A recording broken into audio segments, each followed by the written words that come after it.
మాట్లాడియండి, ఒక నిమిషం మాట్లాడియండి. ద్రోహం చేసినట్టు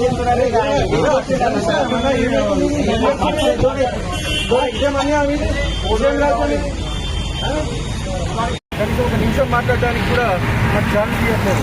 ఏమైనా టెర్రరిస్ట్లా దేశద్రోహాలు చేసినా ఏం చేసిరు ప్రశ్నిస్తున్నారు.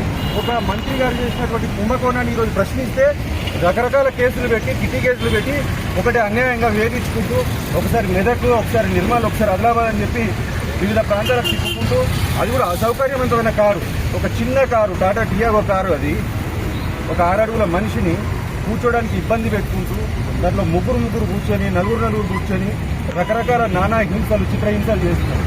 ఆయన చేసిన పాపం ఒకటే, ఈరోజు ఏదైతే మంత్రులు చేసిన స్కామ్ ఫోన్ల మీద అంగన్వాడీ వాళ్ళకి ఇచ్చినటువంటి ఫోన్లు ఏవైతే ఉన్నాయో దాని మీద కుంభకోణం అయితేమి, రావా కన్స్ట్రక్షన్ వాళ్ళ కుంభకోణం అయితేమి, ఇలా రకరకాలైనటువంటి కుంభకోణాన్ని వీళ్ళు ప్రశ్నిస్తున్నందువల్ల ఈరోజు ఈయనని కృష్ణాకి, ఎవరైతే మా బీఆర్ఎస్ సోషల్ మీడియా కన్వీనర్ ఉన్నారో ఆయనని, ఇంతకుముందు గతంలో దిలీప్ కొంతం గారిని ఇట్లా సోషల్ మీడియా వాళ్ళని భయభ్రాంతులకు గురి చేస్తూ ఈ కాంగ్రెస్ ప్రభుత్వం పబ్బగడుపుతున్నది.